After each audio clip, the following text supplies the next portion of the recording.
Hey there, fellow classic comic collectors. As always, I'm Scott Harris King, and today I've got a very special video to share with you here as I had the fortune to sit down and interview independent comic book artist Julie Oliveira. Now, this is the first time I've done something like this on my channel, so I hope you all like it. But I obviously, as you know, in addition to collecting old comics and reading old comics, I like to make my own new comics.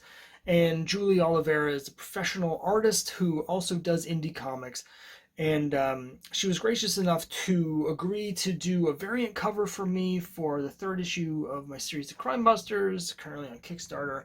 So I just wanted to talk to her about the process that she goes through, how she became a comic book fan, all of that sort of thing. Her influence as an artist. She also is the artist of a comic book called Camp Bitter Lake, and I'll have the links to that below. So anyway, I hope you enjoy. I'll be doing another video in a couple days, which is more of my usual sort of content with talking about back issues. But I do love talking about the process of making comics, and there's nobody better to talk about that with than people that are actually making comics. So really excited for this opportunity to work with and talk to Julie Oliveira. So let's get right to that now, and thanks very much for watching. Why don't we just start actually with you just introducing yourself, I guess, for our viewers. Sure. Hey, everyone. My name is Julie Oliveira. I graduated from Massachusetts College of Art and Design in 2017.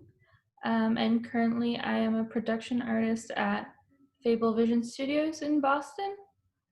So right now I'm working mostly on children's interactive media, video games, small animations, and things like that. Um, yeah, I do have my own comic that I co-created with Jim Gibbons, who used to work at Dark Horse Comics. That's called Camp Bitter Lake, and we had a Kickstarter for that as well, and it went pretty successfully. So we're gonna work on making more in the future. Yeah, that's one of the reasons I was like so excited, because there's some similarities in terms of the genre between Crimebusters and Camp Bitter Lake. So it was just really exciting for me. Obviously, I'm a huge fan of these sort of amateur sort of teen or kid detectives. Scooby-Doo was obviously a big influence on the Crime Yeah. Busters. So I'm curious, just how you got into comics, like when you started reading, or just what that was like for you. So I'm sorry, I've been into comics for basically as long as I can remember. My dad used to collect all of the issue by issue Marvel and DC comics when he was growing up, and he had like a small closet filled with boxes of these issues. And so as a kid and as a teenager, I would just pick from that collection, and I was mostly into Batman. Growing up, I think Batman was one of my favorites. A little bit of Spider-Man as well, and that sort of opened the doors for me to sequential media and comics specifically. Um, as I got older, I started getting interested in more indie comics as well. Okay, yeah, it's obviously I'm much older than you are, so I'm always curious about the difference in the experience, because like for instance, the internet didn't exist until I was in college. That's when the internet first came in, while I was in college, and so um, things like digital comics, web comics, that and everything, none of that existed. And it's so I'm always curious to hear from people who sort of have a very different sort of idea of what comics are and what they can be, because because the way that they're made is different. The way that people experience them is different. Were web comics something that you were into growing up or got into later on? Yeah, definitely. Web comics were a big part of like being a young teenager on the internet, right? And already having that interest in comics from my childhood, it just made sense to explore that online as well, and then um, try to, draw my own comics. So you mentioned getting into indie comics sort of a little bit later on. um, I'm curious. I got a couple questions about this, I guess. Like I said, I'm really fascinated with just this sort of how people's experiences with comics are different based on how they experience them. Like for me as a kid, I actually started off by getting them in drugstores or like grocery stores on the newsstand like they used to do way back in the day. Wasn't even at comic book stores yet. And that I didn't find those until later. So I'm just curious, like when you got into sort of more indie books, was that something you were getting from the internet, or was it something you were getting from comic book stores? Or I know here in our area we have some great conventions like MICE, the Massachusetts Independent Comics Expo, which highlights um, indie creators. And I'm just curious how it came about that you sort of got into that. Sure, yeah. So I think like the more mainstream comics, like you mentioned, like big names like Marvel and DC is sort of where, you might start out, and then also growing up, sort of with the internet, um, you hear like, different comic names thrown around and you get interested. I spent a lot of time at, Barnes and Nobles as a kid, just browsing different things, and they do have some more independent comics there, especially lately. We had a little comic book shop actually, not in my hometown, but in the town next to it, that I would actually like to go to um, when I was younger.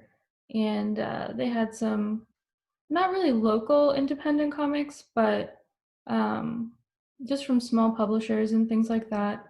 Um, and yeah, as I grew up, I went to MICE, like you said, in college, um, and that opened up a lot of doors for me as well in terms of reading new things, and especially locally making new connections. Uh, Now, I guess I wanted to ask a little bit about the Camp Bitter Lake. Just what the process was like, how that came about. Was this something that you started working on while you were still in college, or in the school you went to, or did it come about sort of after that? So I had graduated at that point, and actually Jim, who's the co-creator with me, he had posted a job listing on Twitter actually for um, a comic colorist, I believe, for a different project. And I had just, I figured I would just apply. You never know. And he said he liked my work, but it wasn't right for that specific project. So we decided to just make something from scratch together. Um, and yeah, I guess you never know what can happen. Um, were these kind of like what I call sort of a mystery adventure stories, this sort of genre? Is this something like a type of story that you were into before Camp Bitter Lake, or is this sort of bring you into that world? That's definitely always been something I've been interested in. I think you mentioned Scooby Doo, and I definitely grew up on Scooby Doo cartoons as well. And as I grew up older, I got really into the X Files and Detective Comics, Batman. Um, and I think just like the supernatural and paranormal has always intrigued me. Maybe it's just from growing up with Scooby Doo, I'm not sure. Um, but that was like also sort of a common thread, not only between myself and you, but between myself and Jim, for Camp Bitter Lake as well. Great. Now with Camp Bitter Lake, I was actually aware of the Kickstarter, before I was just as a fan, just like as a reader. It was something that definitely caught my eye. I was like, oh, that looks really cool because that's the sort of thing I like. Are you going to be doing more issues of Camp Bitter Lake, or more stories in that universe? Definitely, yeah. So the Kickstarter was definitely just like a jumping off point to sort of gain more audience and see what we could do with a short story. But I think in the future we plan on having more like a longer, drawn out, almost like graphic novel style plot lines, and maybe even some more short stories here and there as well. We'd really like to build upon the universe and the characters some more. Yeah, speaking of the universe and characters, I guess maybe we should say what Camp Bitter Lake is about. So, like, just give us a quick, like, who are the characters, what's the setting, the story, that sort of thing. Sure. So the setting is in a summer camp in New Mexico, um, near near Bitter Lake in New Mexico, and it's just about a group of four kids who, I guess, some of them want to be there and some of them don't really want to be there at the camp, but they all team up, and you have your skeptic and you have your believers, and they all sort of go on these little hunts and mysteries to solve just general, summer camp problems, anything from a missing basketball to um, finding snacks in the middle of the night and stuff like that. And so sort of taking the ordinary and just making it a little bit, um, adding a little like paranormal flair with, certain cryptids that everyone is probably familiar with, like the chupacabra and familiar monsters like that. Great. Yeah, that sounds cool. Now I'm curious. So, the whole setting at the summer camp. Did you ever go to summer camp when you were a kid? I went to a sleepaway camp, but it was an art camp, so we stayed in college dorms, so it wasn't very rugged. But Jim actually has a lot of personal experience with going to outdoorsy Boy Scout sort of style summer camps. Um, and I do enjoy camping as well, even though I've done it more as a young adult and as a teenager than in the summer camp realm. I was just interested. Like, I went to summer camp when I was a kid. Just after I turned 9, my parents sent me to like a classic summer camp for what was supposed to be a week. These like cabins in the woods with like no like heat or running water, and it's just like a group of random boys. And um, I wasn't ready for the real world at that point. I got homesick. Like, the like boys were like fighting in the dorm, like in the cabin, and my brother fell off a horse and broke his arm. And yeah, I lasted 2 days. I was like, you got to get me out of here. So they came and they took me home. Definitely not for everyone. No, it was terrible. But um, as an adult, it's, I appreciate that experience, even though it was bad, because just having that summer camp experience, even for 2 days, just it was very vivid memories. And it's sort of I don't know if it's a universal experience anymore, but it's a very sort of classic sort of childhood, sort of American childhood experience going to those summer camps. We had a little lake there, and there was like a little island in the middle, and it was like, can you swim out to the island? Is it too dangerous? It was only like 50 feet, but it seemed incredibly far away. So that's, I think, part of the fun of it is that there's always this sense of like, as a kid, you always have a sense that there's a mystery just from the surroundings. Like, it's dark and there's woods and you hear noises. What's going on out there? It's a perfect setting for that sort of story. Yeah, definitely. I think as a kid, a lot of things that are ordinary might seem a little bit more special or adventurous.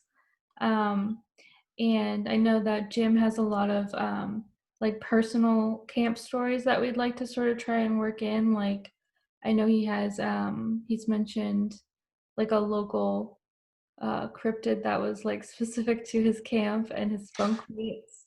And so hopefully we can try to incorporate just personal things like that. Yeah, That's great. It's good storytelling. I love that sort of thing. Like the last issue, even this issue as well, Crimebusters. A lot of the stuff that's in there, there's a lot of personal stuff. It's more on the character level for me, but a lot of the stuff that the characters are dealing with in issue 2 in particular is stuff from my life, and that's what makes the stories compelling. So yeah, that's great. So I'm curious, about your art. As we're talking, I'm going to be showing, the cover and some stuff from Camp Bitter Lake up here on the screen. Um, I'm just curious about your influences as an artist. Are your influences?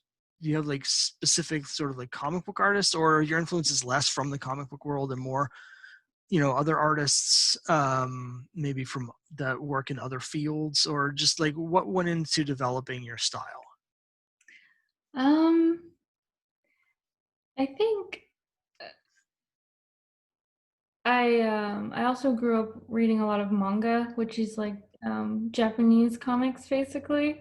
So I think a lot of my influence is from that style more so than American or Western comic styles. Um, just because I feel like a lot of more, at least mainstream comics in America at least have like a more realistic art style usually.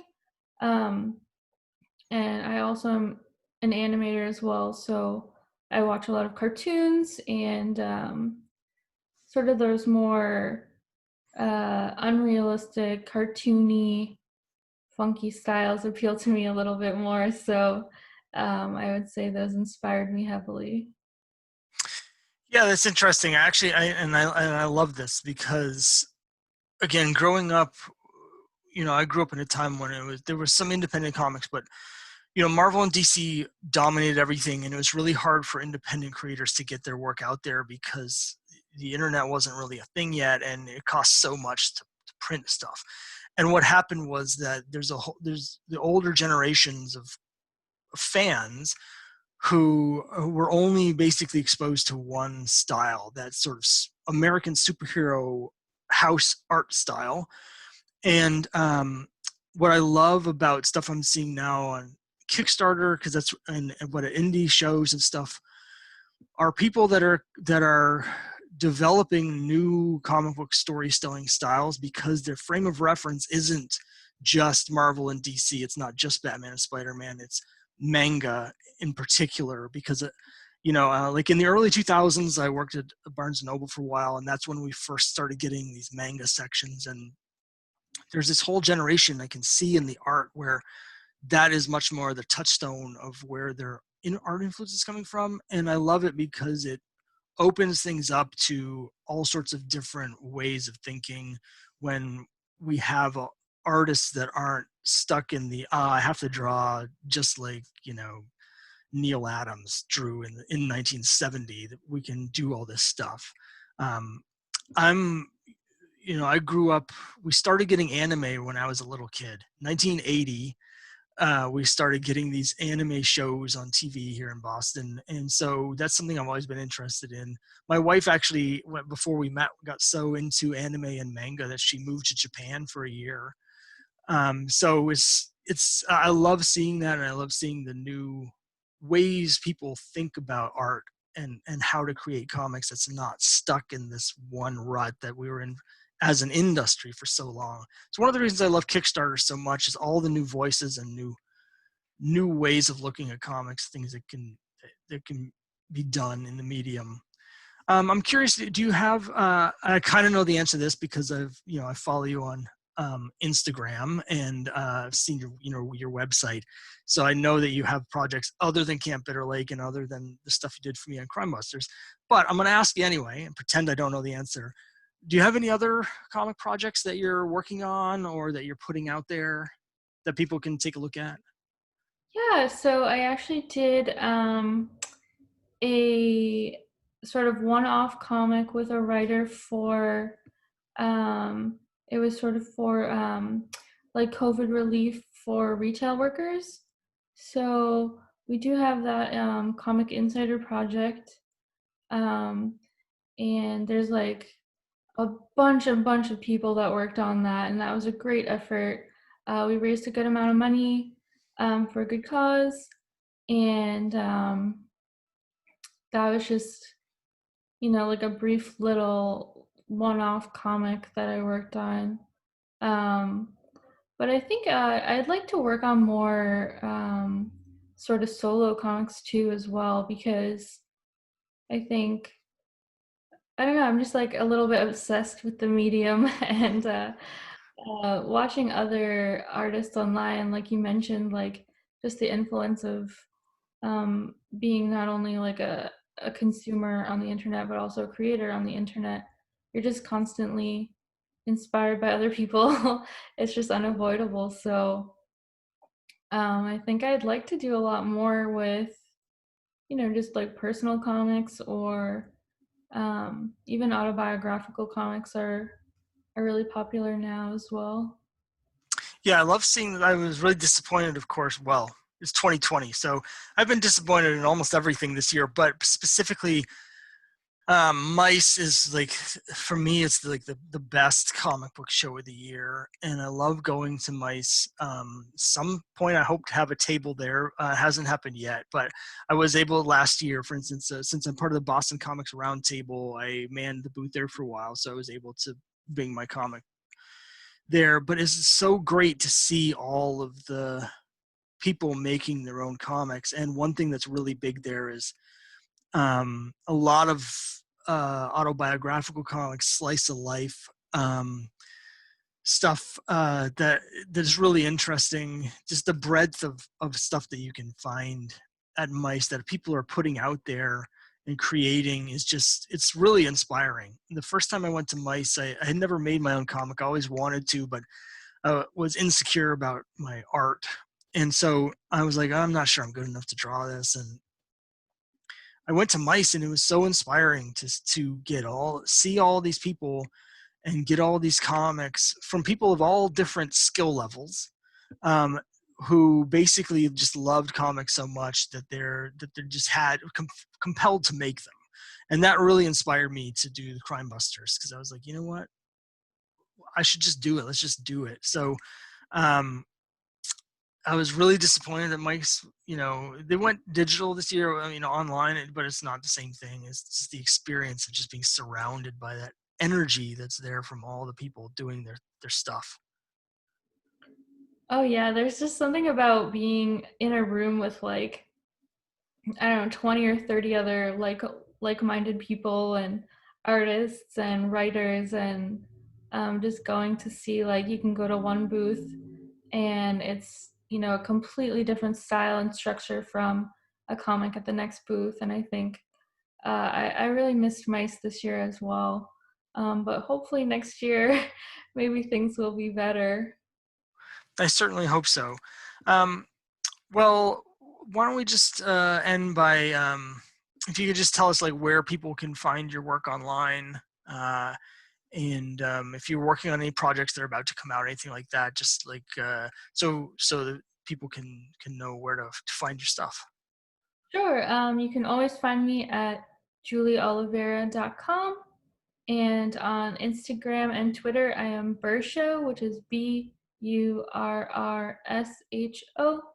And keep an eye out for some more Camp Bitter Lake because we have some stuff in the works.